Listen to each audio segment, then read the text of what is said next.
From Montana's news leader, this is the MTN Noon News.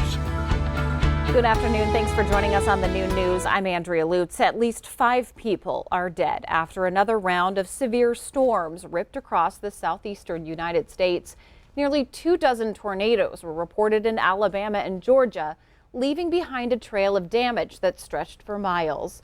Omar Villafranca reports from some of the hardest hit communities in Calhoun County, Alabama. Wave after wave of severe storms pounded the South overnight, dropping tornadoes in the metro Atlanta area. Earlier in the day, storms battered Alabama.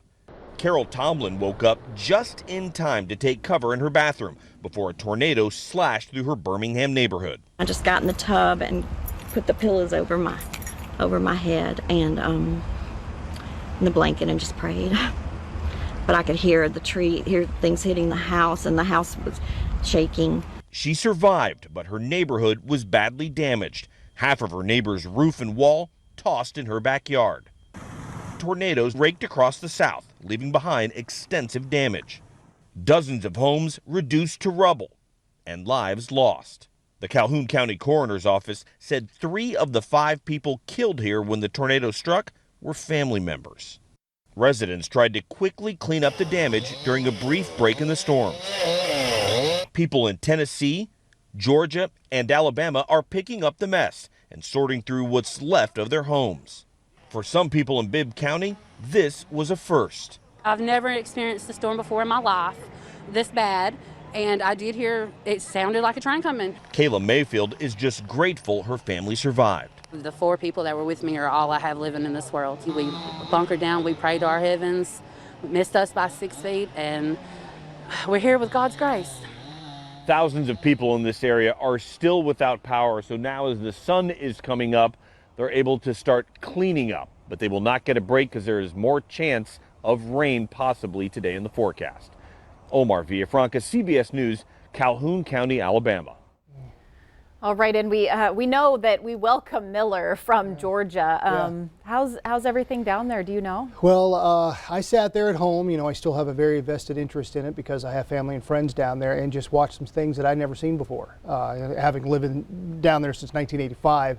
The debris signature, which indicates on a radar that a tornado may have touched down and done damage, it was over a mile wide. I'd never seen anything like that before. So, and they're not done yet. He talked about rain today. There's the chance we could see more severe weather as we get into the weekend. Maybe not in those parts, but it could come close. So definitely something personally I'll be keeping an eye on. For us though, folks, here in our stomping grounds, beautiful weather on the way for the weekend. Not so much out there right now. We've got temperatures in the 40s and 30s. You can see snow around Missoula, up there at Great Falls, just southeast of Billings. In fact, heading down to the Pryor Mountains and Bighorns, they've extended that winter weather advisory that was supposed to cancel out today at noon until midnight tonight. I'll explain why, and we'll take a complete look at the weekend forecast coming up. Andrea. All right, Miller, thanks so much. Sure.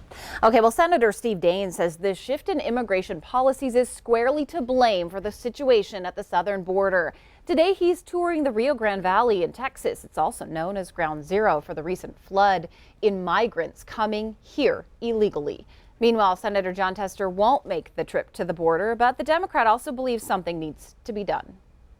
And I think the key is to develop a long-term plan with good border security provisions in it.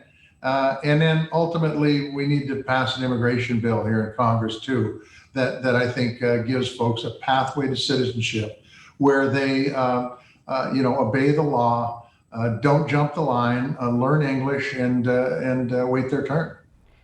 And Senator Steve Daines is one of a group of 18 Republican senators who will be on the tour at the border. Wyoming Senator John Barrasso also announced that he is going.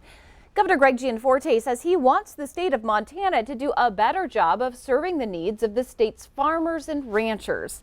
He spoke in Helena to highlight Montana Agriculture Week, and he also held a roundtable this week to hear from producers on what the state could do to assist them.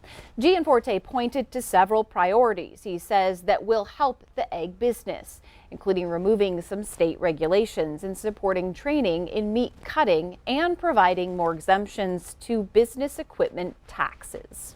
Our producers drive our state's #1 industry. Despite that, they haven't always felt like they've had their voices heard in Helena. We're committed to changing that. And Gianforte also said he wants to work with the legislature on ways to highlight the Montana brand for wheat, beef, and other products that come from our state. The murder trial starts Monday for the man accused in the death of George Floyd.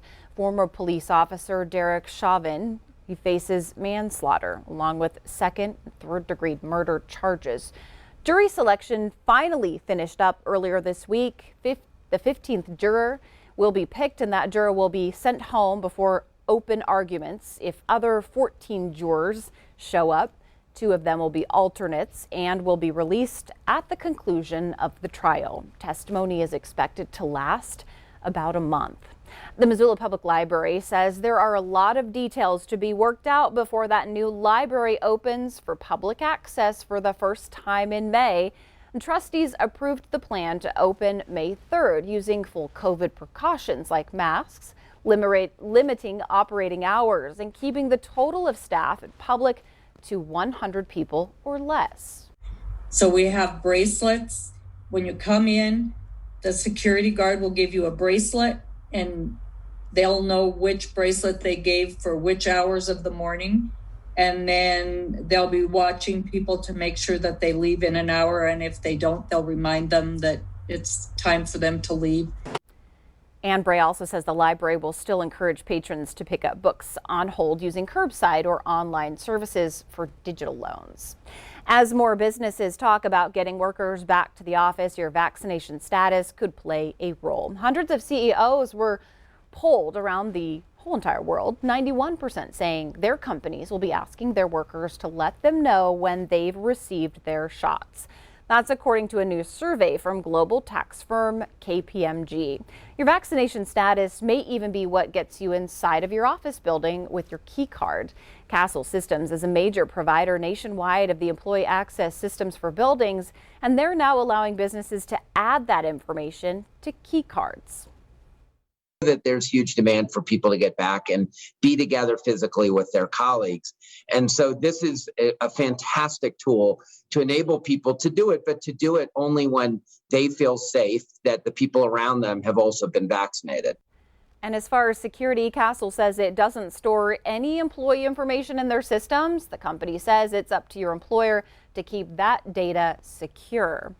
The start of construction season is already starting in Montana. Bozeman drivers traveling between Main and Oak Streets along Rouse Avenue will soon notice that construction resuming. It starts the week of March 29th. That, of course, is next week. It's going to affect traffic Monday through Friday. The project is set to be finished on sidewalks and entrances. They're planting new grass and painting lines on new roadways, and crews work through sections of projects. Certain areas will be completely blocked off. We're going to close down sections at a time. The first section that will be closed is from Tamarack to Peach, and we'll have a detour set up. It'll be either Griffin to 7th or Oak to 7th, and then Peach will be open if Tamarack is closed. Construction is estimated to go until May, when the project will be fully finished. All right, coming up next on the new news on this Friday, many are preparing to say I do since the pandemic gatherings are smaller, but this wedding season is on the rebound. But of course, we're going to check back in with Miller Robson as he takes a look outside at the statewide weather forecast.